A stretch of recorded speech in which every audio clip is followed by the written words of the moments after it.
السلام علیکم ورحمۃ اللہ وبرکاتہ، نحمده ونصلی علی رسولہ الکریم، اما بعد فاعوذ باللہ من الشیطان الرجیم، بسم اللہ الرحمن الرحیم،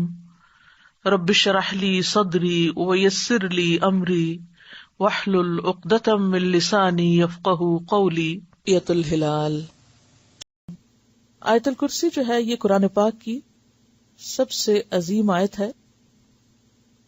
جو شخص ہر نماز کے بعد آیت الکرسی پڑھ لے اسے جنت میں جانے سے کوئی چیز نہیں روک سکتی، لہذا کلام کیے بغیر آیت الکرسی سلام پھیرتے ہی پڑھنی چاہیے فرض نماز کے بعد۔ حضرت ابو ہریرہ سے روایت ہے، نبی صلی اللہ علیہ وسلم نے فرمایا،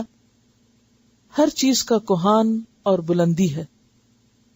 ہر چیز کا کوہان اور بلندی ہے، اور قرآن حکیم کی بلندی سورۃ البقرہ ہے، اور اس میں آیت الکرسی تمام آیتوں کی سردار ہے۔ اس آیت کا پڑھنا انسان کو رات بھر شیطان کی شر سے محفوظ رکھتا ہے، کیونکہ شیطان نے ابو ہریرہ رضی اللہ تعالیٰ عنہ کو خود یہ بات بتائی جس کی تصدیق نبی صلی اللہ علیہ وسلم نے کی، کہ اس نے کہا کہ جب تم سونے کے لیے بستر پر جاؤ تو آیت الکرسی پڑھ لو، صبح تک اللہ کی طرف سے تم پر ایک نگہبان فرشتہ مقرر رہے گا،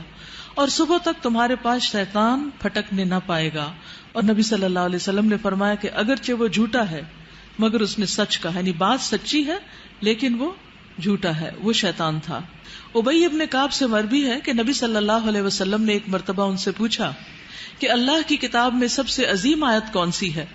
تو انہوں نے کہا، اللہ اور اس کے رسول ہی بہتر جانتے ہیں۔ نبی صلی اللہ علیہ وسلم نے یہ سوال کئی بار دہرایا تو ابی ابن کعب نے کہا، آیت الکرسی۔ نبی صلی اللہ علیہ وسلم نے یہ سن کر فرمایا، ابو المنذر، تمہیں علم مبارک ہو، اس ذات کی قسم جس کے قبضے میں میری جان ہے، جس کے ہاتھ میں میری جان ہے، عرش کے پائے کے پاس یہ اللہ کی پاکیزگی بیان کرتی ہوگی۔ آیت الکرسی عرش کے پائے کے پاس اللہ کی پاکیزگی بیان کرتی ہوگی، اور اس کی ایک زبان اور دو ہونٹ ہوں گے، یعنی اللہ سبحانہ وتعالی جس چیز کو چاہے جیسی صورت عطا فرما دے۔ اللہ لا الہ الا هو الحی القیوم لا تأخذه سنة ولا نوم له ما في السماوات وما في الأرض من ذا الذي يشفع عنده إلا بإذنه يعلم ما بين أيديهم وما خلفهم ولا يحيطون بشيء من علمه إلا بما شاء وسع كرسيه السماوات والأرض ولا يؤوده حفظهما وهو العلی العظیم۔ اللہ وہ زندہ جاوید ہستی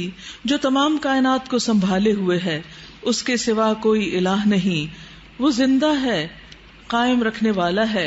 لا تأخذہ سنۃ ولا نوم، نہ وہ سوتا ہے نہ اسے اونگ لگتی ہے، زمین اور آسمان میں جو کچھ ہے اسی کا ہے، کون ہے جو اس کی جناب میں اس کی اجازت کے بغیر سفارش کر سکے، جو کچھ بندوں کے سامنے ہے اسے بھی وہ جانتا ہے، اور جو کچھ ان سے اوجھل ہے اس سے بھی وہ واقف ہے، اور اس کی معلومات میں سے کوئی چیز ان کی گرفت ادراک میں نہیں آ سکتی الا یہ کہ کسی چیز کا علم وہ خود ہی ان کو دینا چاہے۔ اس کی کرسی آسمان و زمین پر چھائی ہوئی ہے۔ یہاں بعض لوگوں نے کرسی کا ترجمہ حکومت کیا ہے، جو کہ غلط ترجمہ ہے۔ کرسی ابن عباس کی روایت کے مطابق اللہ سبحانہ وتعالیٰ کے قدم رکھنے کی جگہ ہے، فٹ سٹول ہے۔ وسع کرسیہ السماوات والارض، اس کی کرسی آسمان و زمین پر چھائی ہوئی ہے، اور ساتوں آسمان اور زمینیں کرسی کے مقابلے میں بس یہ اتنے ہیں جیسے ایک وسیع میدان میں ایک چھوٹا سا رنگ ہو، ایک چھلا ہو، یعنی سارے آسمان اور زمینیں جن کی وسعتوں کا ہم اندازہ نہیں لگا سکتے، وہ اللہ سبحانہ وتعالیٰ کی کرسی کے مقابلے میں کتنے ہیں؟ جیسے ایک بڑے میدان میں، بہت بڑے صحرا میں ایک چھوٹا سا رنگ پڑا ہوا ہو جو دور سے نظر بھی نہ آئے۔ تو اس سے اندازہ ہوتا ہے اللہ سبحانہ وتعالیٰ کی عظمت کا۔ ولا یؤودہ حفظہما، اور ان کی نگہبانی اس کو تھکاتی نہیں۔ وہو العلی العظیم، اور وہ بلند ہے، بہت بڑا ہے۔ اس آیت کے اندر اللہ سبحانہ وتعالیٰ کے 5 نام اور 26 صفات کا ذکر کیا گیا ہے۔ تو اس آیت کے اندر سب سے پہلا نام ہے اللہ۔ اللہ کا یہ نام بہت بابرکت ہے، بہت پاورفل ہے۔ قرآن مجید میں آتا ہے تبارک اسم ربک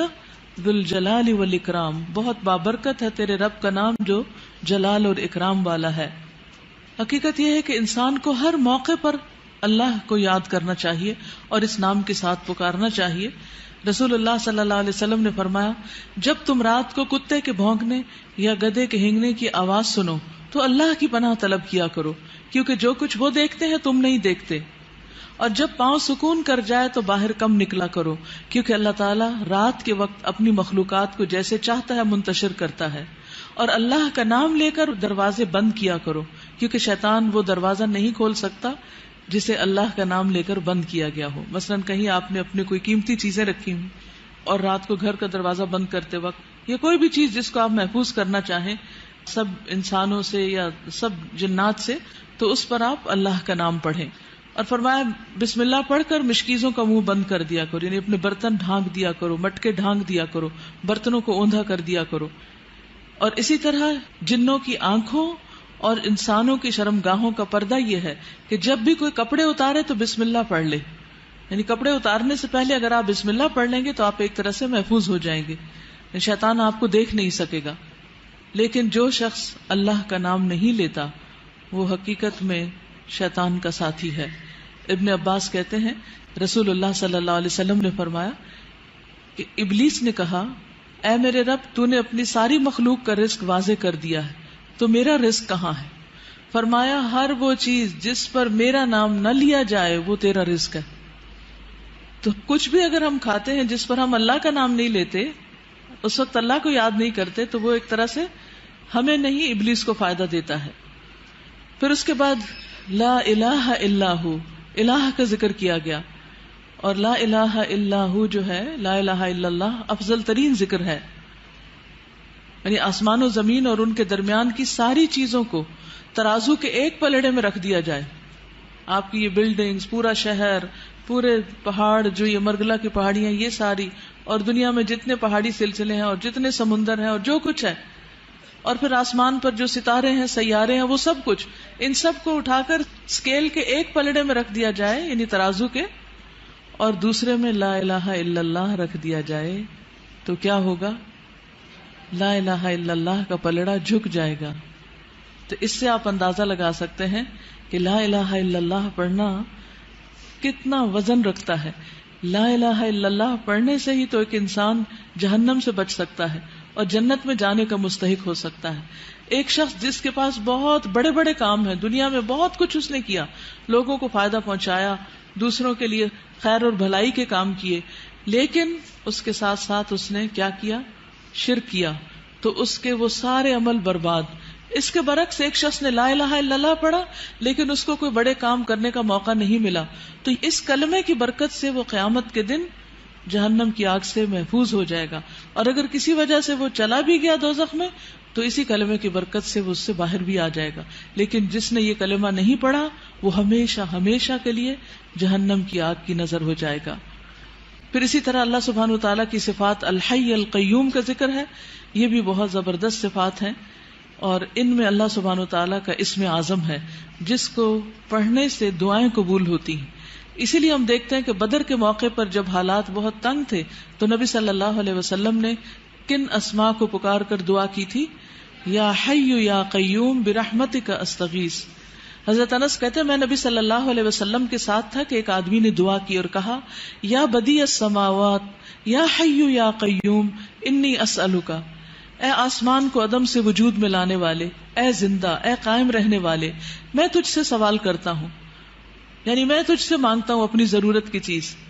تو آپ نے فرمایا کیا تمہیں معلوم ہے کہ اس نے کس چیز کے ساتھ دعا کی؟